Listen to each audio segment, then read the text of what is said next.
असतो मां सद्गमय तमसो मां ज्योतिर्गमय मृत्योर्मामृतं गमय। ॐ सर्वे भवन्तु सुखिनः सर्वे सन्तु निरामया सर्वे भद्राणि पश्यन्तु मा कश्चित् दुःखमात् भवेत्।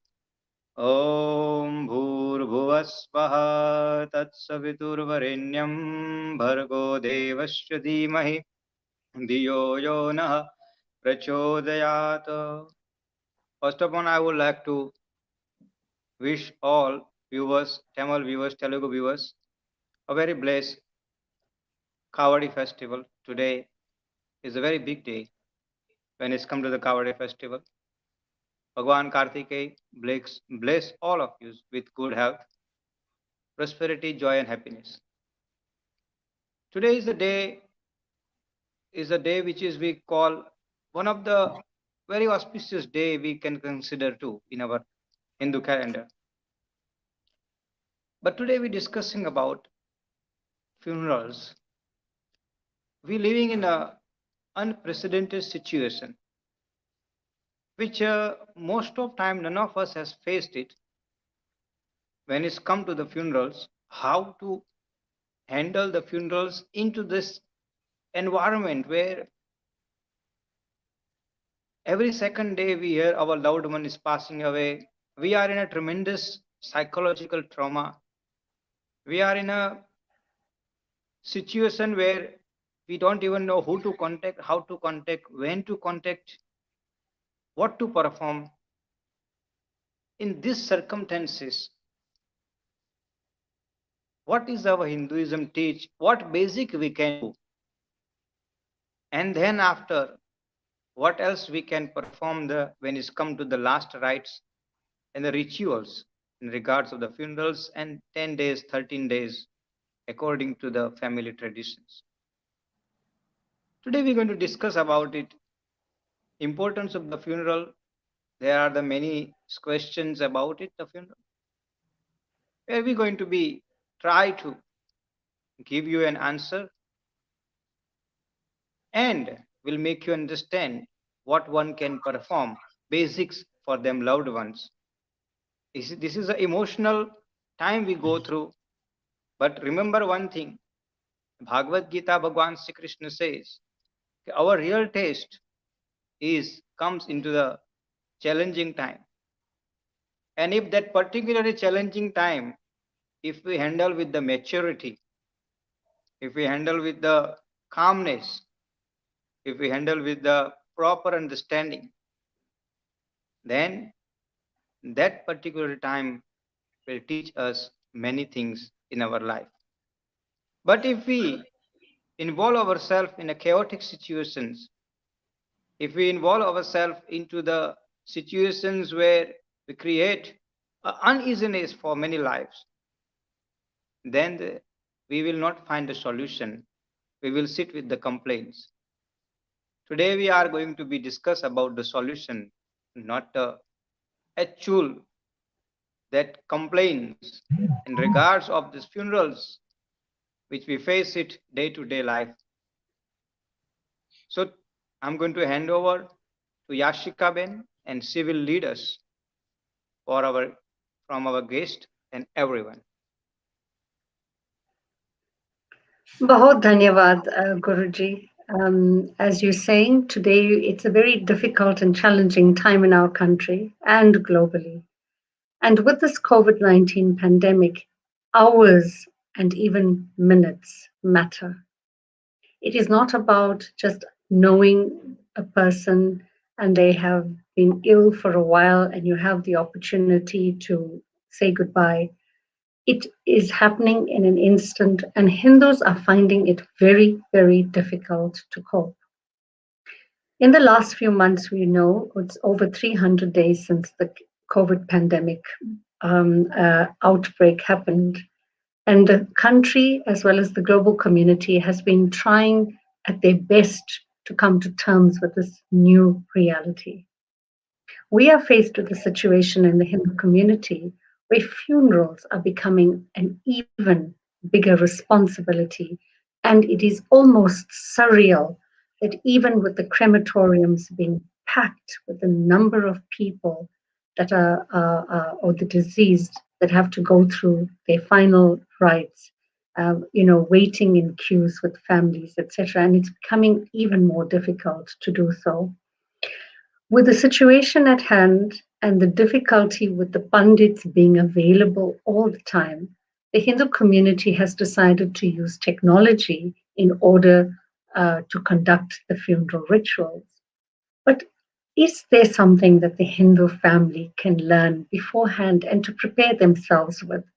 We've learned in the last few months that it is very important to try and get one's affairs in order, to try and actually establish a sense of completion in the home, and at the same time take extra care when going out, when traveling, etc.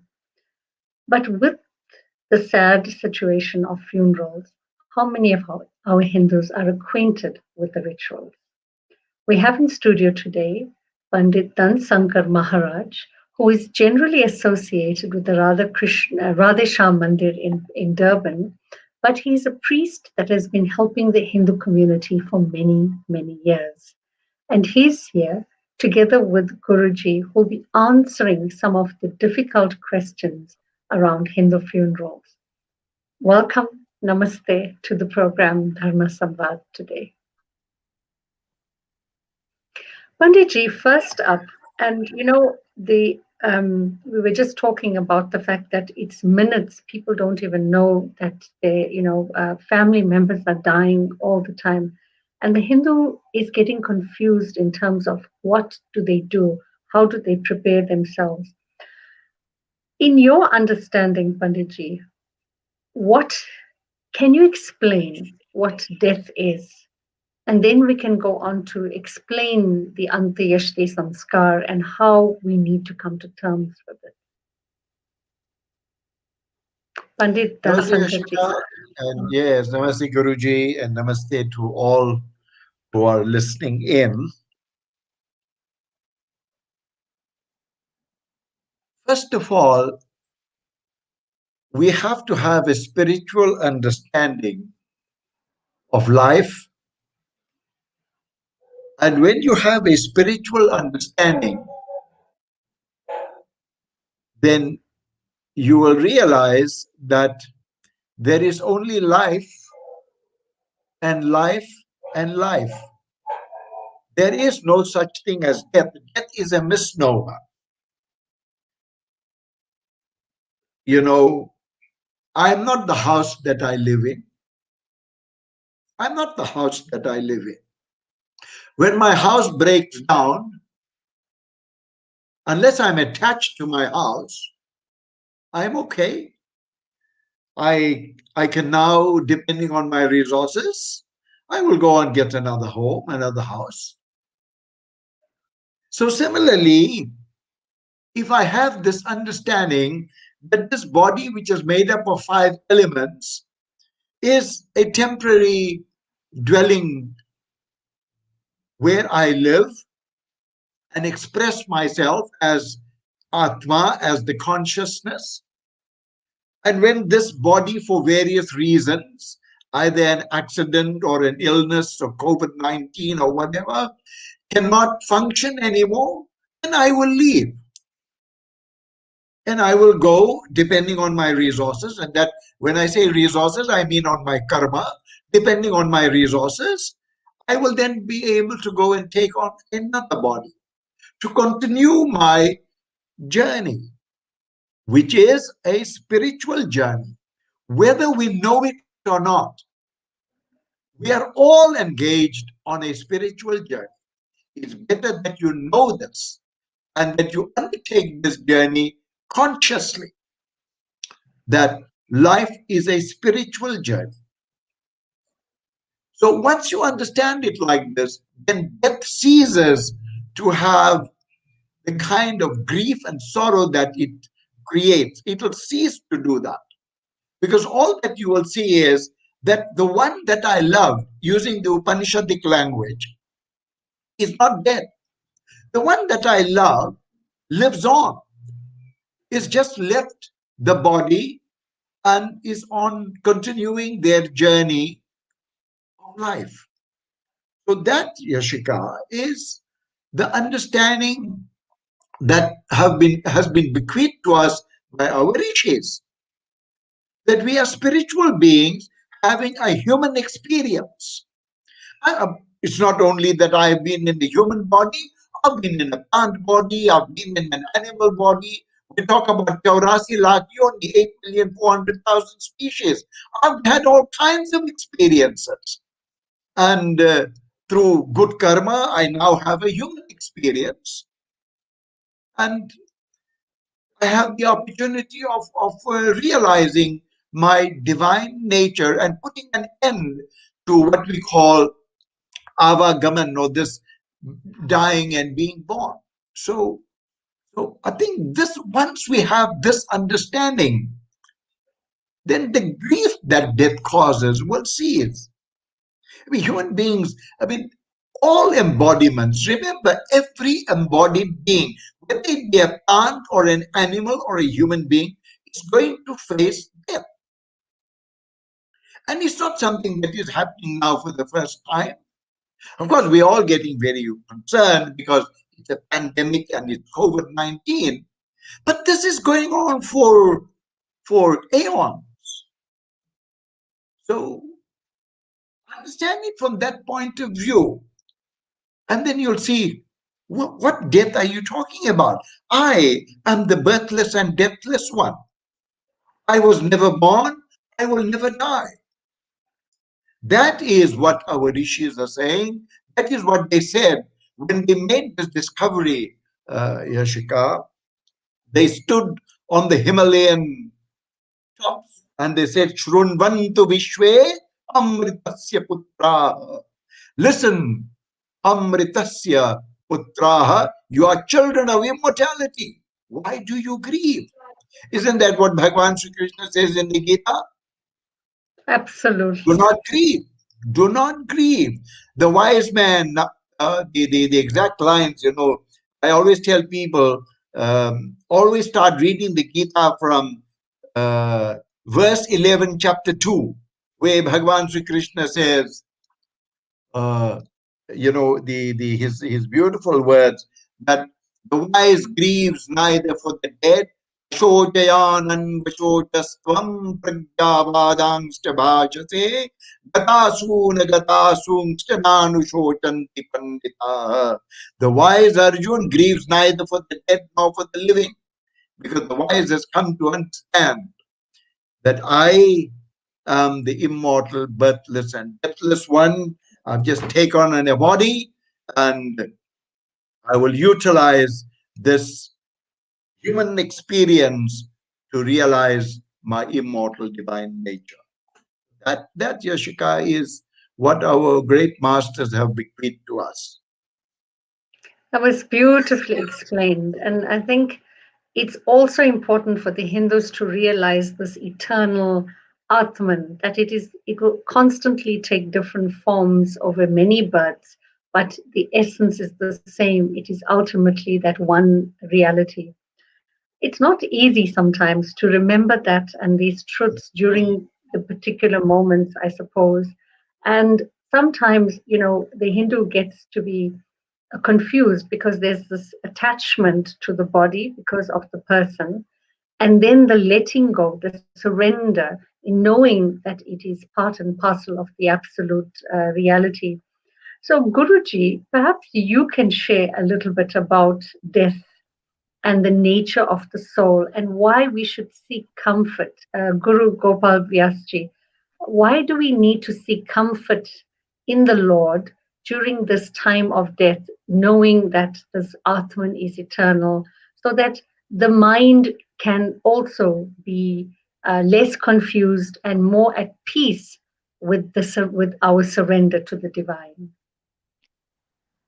Okay, so as we have all of have heard, and then I started with, we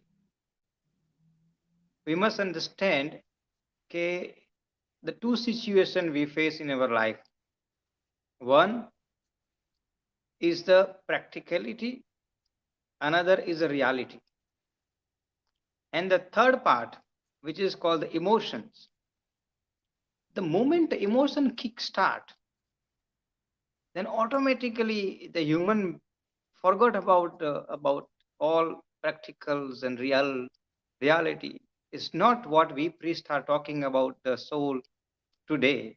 Over the so many years, all the spiritual masters, spiritual leaders, in fact, we always talk about the Bhagavad Gita, and Bhagavad Gita teaches the same things. Now the question is, what we can do when we face the reality? Because we are right now in a reality. What is our mind state will tell, and how we can react. So that's where I'm saying is maturity. Remember, in a house, if something happened, there are the levels, age of the levels, very, like say I will say very elderly people and very younger people. I will give you example. We had 3 weeks ago one of the community member who has died. You might be surprised, but what exactly happened a week before? The lady who, 10 days before, the lady sent me message that she wants to get her daughter married. Please give me the dates of the marriage in the sometime in June, July, and we will be looking forward about it. Now, a mother who preparing to daughter to get married, and 10 days later, a daughter sick, there is no money. Now, what one can think about it? How one can react? Mother is gone now, but what about the children? She got 3 children. And in that situation, that circumstances is a very important for the elderly people in the family who react with wisely, who react with reality, practicality. And only things we can do it straightforward as soon as we enter in this situation is, we says, first things first, consult a person who you trust, particularly who you believe in a spiritual way. As Dhansukar Maharaj says, the spirituality need to be understand. The straight away before anything we do, we must consult a person who can counsel a situation, who can help the situation, who can make the person a reality. Okay, although you lose your mother, but your mother is happy in a soul, because soul enter in a God hand, so she will be gives you a more comfort life. She will be look after, she will be make sure that all the preparations will go through easily, and that is why she may have went. So what I'm trying to say is the elderly people from the family must react with the maturity, understand the situations, and make sure if you cannot handle, because emotions is emotion. Once we must remember the one person is gone, we cannot bring, but only the body is left. The person's memory, person's life which we live together is with us.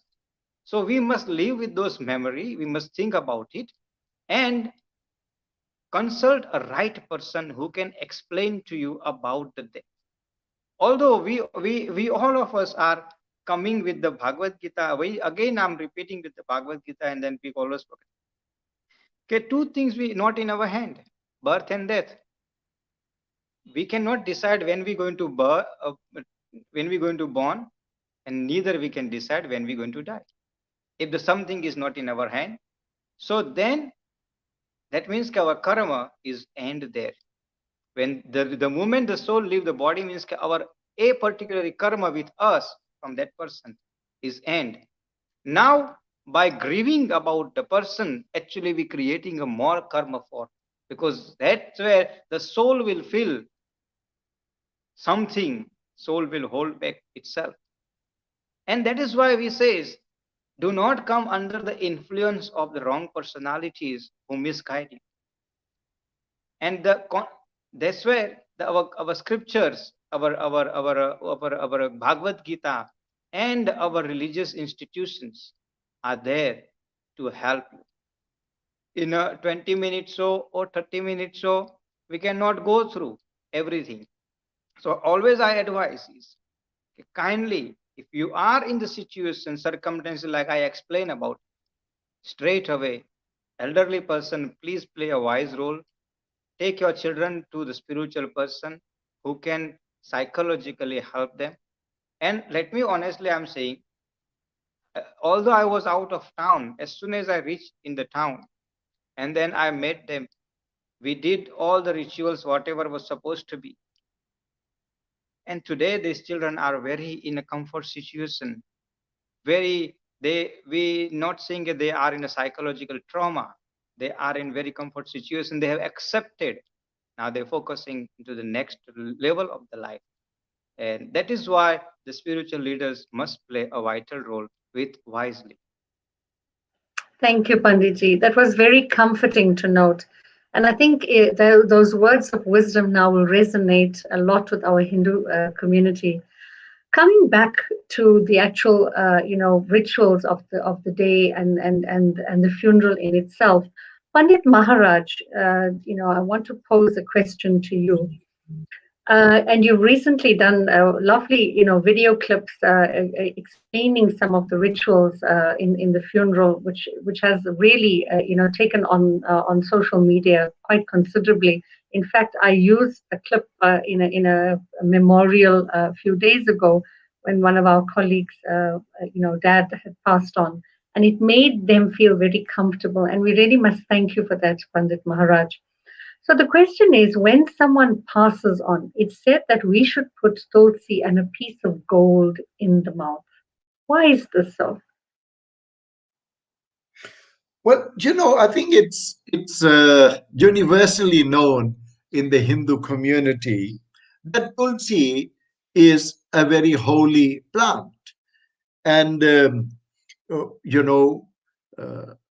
tulsi has or symbolizes Bhagwan in all his or her different manifestations. Brahma, Vishnu, Shiva, all the Shaktis. So when you put a tulsi in the mouth of a deceased person, symbolically you are invoking the blessings of the universal consciousness manifesting in all its different forms, what we refer to as Sagun Brahm, that Bhagavan in all your different manifestations guide and protect our loved one who has now left this body and is on a spiritual journey. Gold, being the purest metal, also carries the same significance, that it being a purest metal, it will also bring guidance and protection. Protect this Jiva Atma. You see, we use the word Atma and Jiva Atma, Atma very loosely. Atma doesn't leave the body.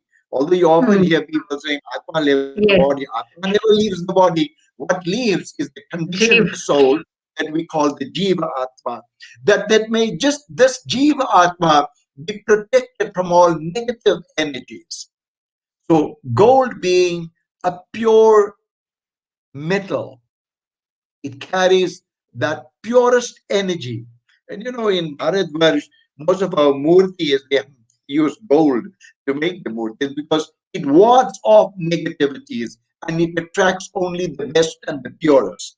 So that would be the reason why that I must hasten to add, Yashika, that let us not think that if you didn't put gold, some people don't even have money to get food. Where are they going to find the gold to put in the mouth of the person?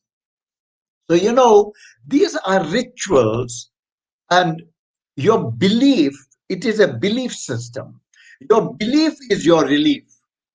So you put the gold in the mouth, you put the tulsi, and it makes you feel good. But I must tell you, if you didn't do that, do not despair. Because what really protects the Jiva Atma on its post-mortem journey is all the pujas that you do with sincerity and devotion. And most importantly, your own karma, your pap and punya karma that you perform while you are in the body, that will be your punya karma will guide you, your pap karma will torment you. Therefore, my suggestion to every human being, and obviously we are speaking to the living. This is for the living, whatever we are talking. It's never too late. Make sure that don't worry about what your family does for you, whether they do a 10-day or 13-day or 6 months. You travel on your own steam. You make sure that you are accumulating as much punya karma as you possibly can, because your punya karma will guide you. Whether they put gold or diamond or tulsi leaf in your mouth, it doesn't matter. I have left the body. You can do what you want with the body. I travel on my own steam. I lived a life righteously, and I lived dharmically, and that is what is going to guide my Jiva Atma on the post-mortem journey. So let's keep it that way. But you want to follow your ritual, you want to know why they put tulsi and gold, I'm telling you. But if you didn't do it, don't despair. Puja is important. Do your puja. All your good thoughts and vibrations will also assist that Jiva Atma on its journey, post-mortem journey. Excellent. I think it's wonderful that you shared the power of intention, because the intention of the devotees who are actually performing the ritual are far more important than having that anything that is material at that point. Another question that has come up very often is Ganga Jal. And why is Ganga Jal poured into the mouth of the deceased? What is the reason for this? I know many homes keep, a little kamandalu of Ganga Jal, in their home. It's often kept for different purposes. But sometimes I even have a sealed one from Hardwar, which I brought on my journeys. Why is it necessary to have it in the mouth? Is that you're asking me, Yashika? Yeah. Why is it important for the jal to be put into the mouth of the deceased person? Well, I think once again it's universally known amongst Hindus. Ganga Ma, eh? Ganga, we always regard Ganga as the purifier. Ganga is the one, that will take me across this ocean of pain and suffering and misery. When I jump into the Ganga, why do I jump into the Ganga? That purify me, Ma. So to put Ganga water in the mouth of the person who is on the verge of departure, and sometimes if they have already departed, that is okay. But it's one should, as far as it is possible, put that Ganga Jal when the person is on the point of departure. And that depends upon you. Do you have that faith in Ma Ganga? I'll tell you, there's a song that comes to my mind, but don't ask me to sing it. Mano tumi Ganga mahu, nahi to behta pani. You know that? Do you know that song? Mano tumi Ganga Yes. mahu, nahi to behta pani. So if you have that faith in Ma Ganga, why won't Ma Ganga beda par karenge na? Ma will take you across. Yes. See? Oh, wow. That's so beautiful. That's really beautifully said. One of the things that has come to mind as well, and this is a question to Guruji, the casket that is used in the crematorium, they always say that the feet needs to be first. Why is this so? I'm asking a lot of practical questions today. Can you repeat this question, please? I didn't hear you. The casket is carried into the crematorium and it's carried feet first. Why is Feet this first. so? Okay, let me explain to you. Just now we spoke about the ritualistic approach. Now Yes. let me tell you, these are the ritualistic approach about it. The feet first or head first. Look, we are in South Africa. We're not India. Remember. Now when our crematorium systems are different. It says when the person died, particularly as just moment of the death, basically, the head should be on the north side. So focus is towards the head, not on the feet. But anyway, now why? Because we all of us know scientifically there is a pole, south pole and north pole. And we know the attraction of the north pole is. So when the soul prepared to leave that body, so then the soul and body, both, the soul don't feel anything, but body feel everything. So the comfortably body, the soul leave the body. Therefore, the north side of the facing was important. Now, when we take the body into the crematorium, we only merging into the fifth element. One of the element is a fire element. Either you put the head first or feet first. That make no difference about it because there is a nothing in the body. But over the years, there are the people has made our Hinduism more ritualistic than the actually the understanding proper meaning about it. So the focus entire go to the rituals. Head should be this side, feet should be this side. Then what mantra we supposed to be chant? What the pind we supposed to give? Those are the things are need to be considered. But now see, now let me explain to you a simple way. Now, as you just asked about the feet should be first and head should be, but if somehow, for example, they are the observers sitting in the funeral, they come to look all those kind of things. Now the priest who's doing the prayers, doing with the based on the scriptures guidance, and also looking that a particular circumstances into the crematorium. Like say, for example, in the crematorium, if there is no facility to look which side head and which side face. Like for example, right now in the COVID, the actually casket come with the sealed. You don't know which side is the head, which side is the feet. Yes, the Now body, the casket is sealed. it's sealed. Now, are you going to check which side is the head, which side is the feet? So now what? Now where is that argument is gone? So those are the people who observe. They sit there. Oh no, this priest don't know what to do. Why? Because he didn't put the feet first. But the feet have a no value. We actually offering this body, as Pandit Dhanasekaran Maharaj says, we offering this body in one of the element, fire element. Then after the ashes will be merged into the water element. That's it, done. Now once you merge it in the fifth element or fourth element, third element, that's finished. The body is done. So either you put the feet first, head first, that make a no difference into the soul life, because we once the soul or jiv leave the body, that's finished. Then from there, we mustn't worry about it, what exactly happening to the body, which side is the feet, which side is the head, and which side other things, because all those things is ritualistic approach, and which was introduced by the small minor circumstances for years ago. Right now we're living in the circumstances where, even not in right now, but it was in the past too, I never ever bother about it. Let me honestly, I have done so many funerals. We never ever bother about it, which side is the feet, which side is the head. The main purpose is the soul must feel comfort. That's it.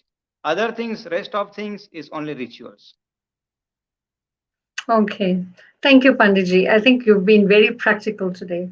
Pandit Maharaj, there are some practical questions that has come up, and I think the pindas become an important question to answer. I'm not going to ask too many of the very basic ritual questions, but I think the pindas play a very important role. And we've had a question now from social media. Why is it important to to go around the coffin and then touch the forehead with the lipstick? So I know we're getting deep into it, but firstly, the question on the pindas, because I think that's important, and it's important for people to understand and get it right, and then circumambulating the coffin. So, first question is the pin. What pin means body?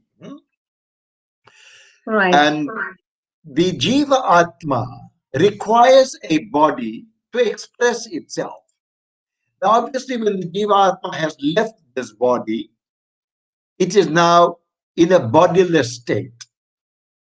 So when I offer a pind, and if you look at what we make the pind with, we make it with milk and wheat flour and honey and sugar and things like that. Till it's all these are very health-giving things, to sustain. So the prayer of the person offering the pind is that Bhagavan, may my dear departed be blessed with a good body, good mind and intellect, so that this Jivatma can continue its spiritual journey. Remember, just like electricity needs an instrument to express itself, how else does electricity make its presence known to you? Your globe is your globe. There's electricity, but the same electricity through your fridge is cold, or through it needs the body to express itself. The Jiva Atma, the consciousness, needs a body to express itself. So the pind is for the Jiva Atma to be provided with a good instrument. Your body, mind, and intellect, your BMI, these are the instruments with which you and I express ourselves in this world. To the extent that these instruments are good, to that extent, your life will be good. To the extent that any one of these instruments is defective, to that extent, your functioning will be less effective. So that is, you see the word pind, and then I'm also thinking of, when I think of pind, I also think of Brahman, the individual and the cosmic. So the aim is always for the pind to dissolve and become part of the Brahman, to become part of the universe. But Excellent. I hope that answers the question. Excellent. So Why you everything do goes pind. back. That's beautiful. I think it's very Brahman. practical. Yes. Yes. Very practical. And it also shows there's science behind it, and there's scientific reasons why we would choose certain elements, because everything has to go back into the environment, into the ether as well. Another question a lot of people are asking is that, there's you have different schools of thought. Now you have the so-called Puranic schools, and then you have the Vedic or Arya Samaj schools, where they just do 3-day prayer after the death of a person. And then some people do the 10th day, 12th day, or 13 days. What is significance of the different days when a person has passed on? And at what point should we actually start counting the date? Is it the time when the doctors issue the death certificate? Is it the time when the body comes home? At what time? So maybe we can get some clarity around that. All right. Is that being posed? Who is answering? To you, Pandit Maharaj. To you, Pandit Maharaj. Right. Let me very quickly tell you that this use of the word Puranic and Vedic, we must get out of that now. Because to say that there is a certain, the Arya Samaj, and that they are Vedic, that is not true. All Hindus are Vedic. This dharma that you and I belong to is the Vaidika dharma. So I don't think any one particular group should claim or arrogate to themselves that we are Vedic. All Hindus are Vedic. But there are different schools of thought. There is the Arya Samaj school of thought. There is the Sanatani school of thought. Then like that you got the Brahma Kumaris and the Hare Krishna, and you got various schools of thought. It's fine. You do whichever school of thought you are following. You want to do a 3-day Havan, you do a 3-day Havan. You want to do, look, in the South Indian community, they don't do 10 and 12, they do 16 days, 15 and 16 days. In Bharatvarsh, Shika, if you go to Bharatvarsh, every few kilometers you go, they got a different way of doing things. So let's not think that there is one correct way of dealing with death rituals. Whatever ritual you perform, do it with sincerity, do it with devotion. You're on the wings of faith. This puja that we do when somebody passes away, the word we use for that is Shrad Puja. Yes. The word Shrad means Shraddha. Shraddha means faith. It is on the Absolutely. wings of faith and devotion that your love offerings, your intentions will reach your dear departed. So we can go on debating which is correct, whether it's 3 days or 10 days or 16 days. And I think that would be quite a futile debate. I know a lot of people enter into those kinds of discussions. I would regard them as a wastage of energy. They are of no value. Okay. Well done. Thank you. That's saying it like it is. Um, the other thing people are afraid of, and I think because it gets to be very, superstitious, I suppose, is and Pandit and Guru Gopalji, you hinted on that, Guruji, where you had to meet and console a family because somebody, the mom had passed on and they were meant to get married. So, to that question, how long should one wait after the death of someone for a wedding to happen? In most Hindu homes, they have to wait a year and things like that because there's a whole mourning period, and then it's the different ceremonies. But practically speaking, how from a philosophy point of view as well, how long should a family wait before a wedding can take place? Let me explain to you about it. The first things first we must understand is the mourning period and the Shraddha, etc. When it's come to the waiting period of the wedding. When we perform the Shraddha, as just recently we are talking about it, 10 days, 12 days, 13 days, different um, school of thoughts they follow according to that. But basically, what the Garuda Puran says is on the 10th day, 12th day, and 13th day, with a ritual performed. So I always explain when I perform the 10th day situation, we always talk about this. This is related the soul and body, nothing to do with the other rituals. So the soul takes a 9 month when the pregnancy period is a 9 month, not a 3 month, 4 month, or other. So that's why we said 10 day. After 10th day is a sutak end, basically, because then the soul will actually start the journey. When the sutak end, when as soon as you merge that pind, called the pind sammelan, you do the pind vidhi related. 13th day is the entire ceremony is over. Now the maximum time for wait is only 14th day.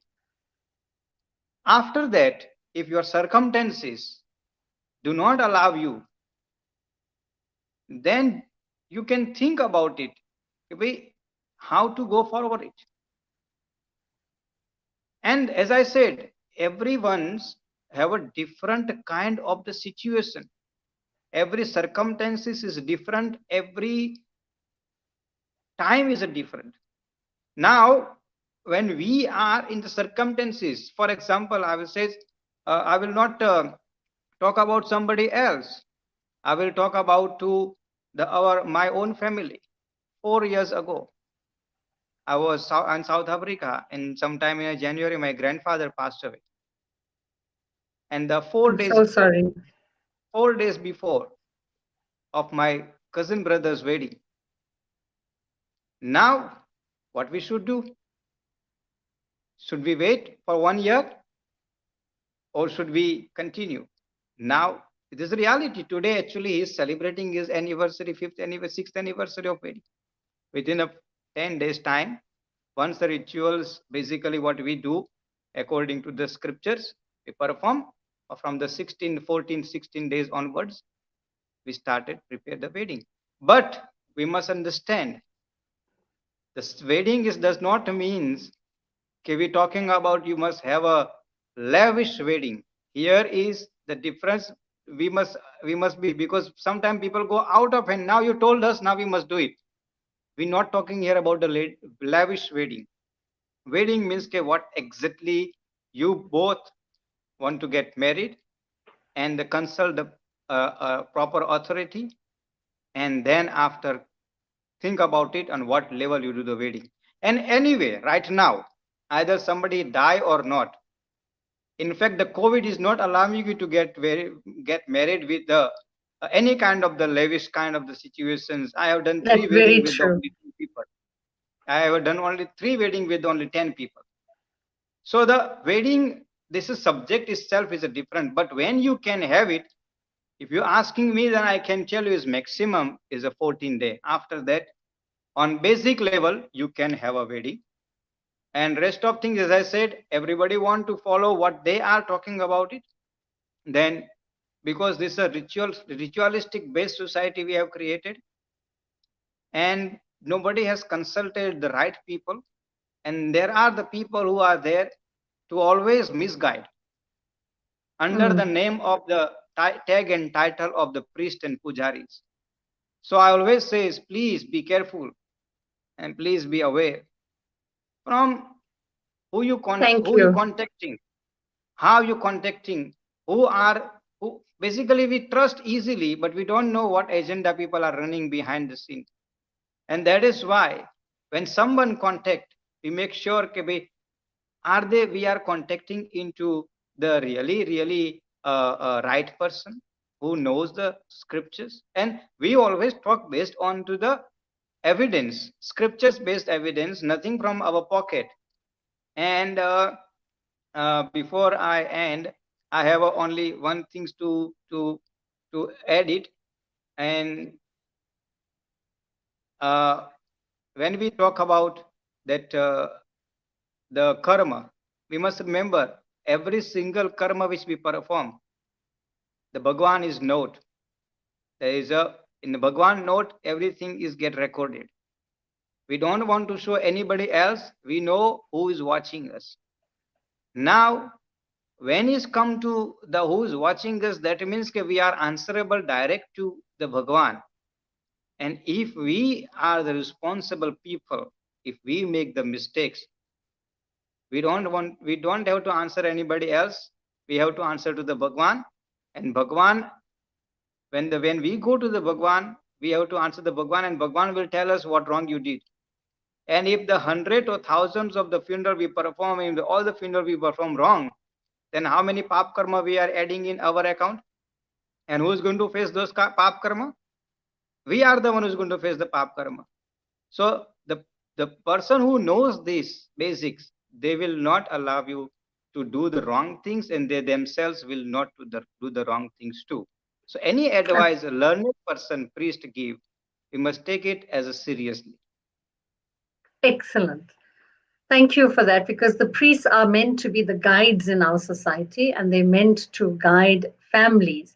Because remember, we have traditional Hindu families, and we have families who are embracing the religion for the first time. So these need to be explained very clearly and practically in different situations. And I think COVID has proved that we have to get to the basics in order to perform any type of ritual, that we cannot think of embellishments, etc. That and it's about the journey of the soul into the next life. There's one question that's come up, and that's a very important one before we end the program. It's come to our attention that there are priests that have been, charging a lot of money to perform the funeral during this time. So, Pandit Maharaj, what are your thoughts of what is happening right now? Because it's obviously giving a bad name to some of the many of the priests who are actually doing good work and who are not charging for funerals. Well, obviously, I'm glad you mentioned that most of the pandits are doing their pujas and rendering the service in accordance with scriptural injunctions. And we can't tarnish all the priests with the same brush. What is very clear is that our scriptures, the Karma Kand, that is where, the guidance is given to Pandits.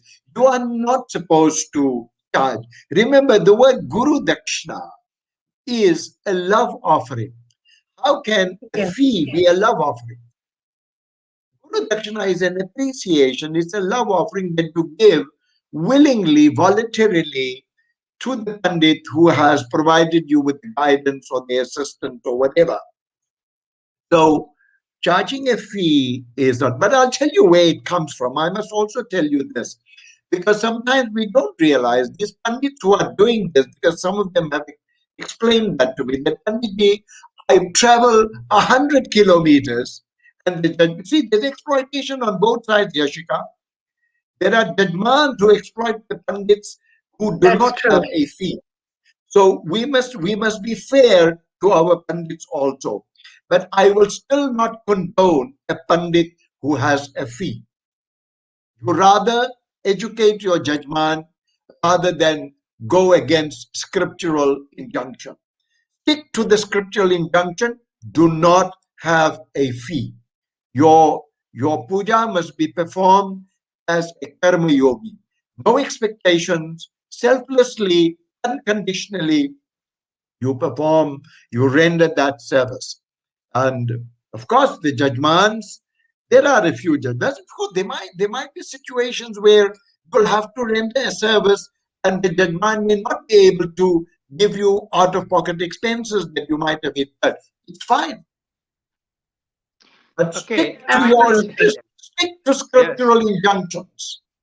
I would like to Well, add Okay. in continuation with that what Thank you. Dhanshukar Thank you, Maharaj said. Guruji. Okay, we must understand. Okay, we cannot paint everybody with the same brush. That's true. Likewise, and there are the one or two incidents does not means. And I would like to, behalf of the Dharma Samvad and behalf of the World Hindu Priest Organizations, which we are run in South Africa, we have issued a letter, we have issued official statement, as well as we are telling to the all the Hindu community whenever you need our help, you can contact us. We are here to provide you a service. And it's said to say, okay, we have to use the word called the free of cost. It's supposed to be already free of cost, but we have to emphasize on that part. Is very sad just because of the one or two incidents. And I will advise to the media, please contact to the right people before you publish any kind of the article in any kind of the newspaper or anywhere into the world or anywhere into the South Africa. We are here to correct your perceptions. We are here to correct your all thoughts which we sitting. One or two incidents do not actually approve all the priests. And that is why we will have another show on a particular topic where we're going to be discussing it thoroughly about it, and we're going to be clear our perception. But at the moment, I will say 95% of our priest fertility, 95% of our pujaris, they are into the seva dharma. They haven't done, they are not really charging, they are not really asking any kind of the single cent from any community members. And that is, I can tell you, because we are running the groups in our own groups. We are almost 80 to 100 priests, and none of us into that situation.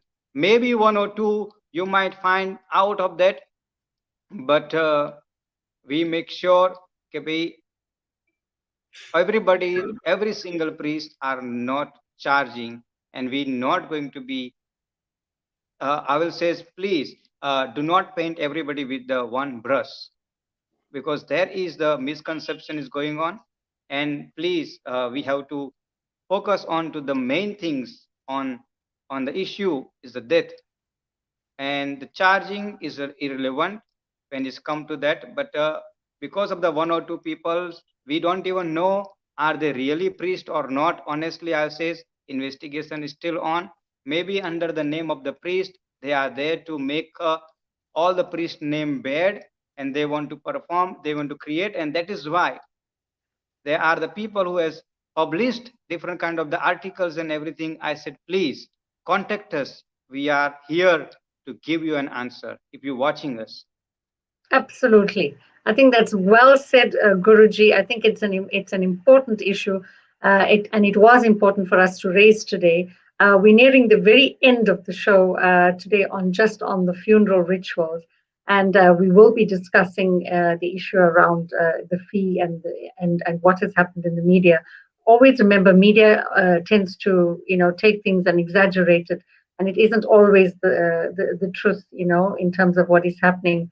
So thank you, Guruji and Kirit Bhai, for being our custodians in South Africa, and Pandit Maharaj, for showing the way and for guiding all of us in these various rituals. Pandit Maharaj, last words from you just on the ritual. We've got 2 minutes. On ritual, well, let me put it this way to you, because rituals are performed based on what you believe happens to the soul when the soul leaves the body, or the Jiva Atma leaves the body. Let me just tell you very quickly. A disciple asked a Zen master, on a lighter note, a disciple asked a Zen master, "Master, tell me what happens after death." And the Zen master said to the disciple, "How should I know?" He said, "But you are the Zen master, and you are the wise one. You should know." He said, "Yes, I'm not a dead Zen master. I'm a living Zen master. That is why I don't know what happens after death." So beware about getting caught in a whole lot of things that are based on belief systems. Handle them with caution, because I can get you to believe in anything, because nobody knows what happens. Does anybody know what happens as a fact? They all know it as a belief. Well, most important lesson today is learn good deeds. Beware. Excellent. Thank you. Thank you for that, and thank you for the warning. I think that's absolutely incredible. And also, at the same time, we've had some social media comments. There's a wonderful book by Swami Sivananda on what happens after death. So those people who would like to know a little bit more, please read up on that. There's wonderful, and important information from a Vedantic perspective on funerals and death, etc. And I think that's critical for us to listen to. So thank you everyone for being on the show today. Guruji, last word, and then goodbye. Only last word I will say is, Bhagwan will give every single soul a comfort and peace. The soul is soul. Soul will take the next birth. But I will advise to all who are going through into the situation where they have to face the reality. I will say, please contact to the right person. Please contact to the person who knows what he's doing. And in the same time, please read the Bhagavad Gita as many times you can, because that's the only one book can make you a practical person and living with the reality. Thank you for joining. Thank you for supporting Dharm Samvad. Thank you for Yashika Ben and all the technical team for making this show for the community base. And we all of us know we're working hard. And then next time when our next show will happen, we will focus on the next issue too. Thank you, Yashika Ben and technical team and everybody. Namaste, everyone. Thank you very much. See you same time next week. Namaste.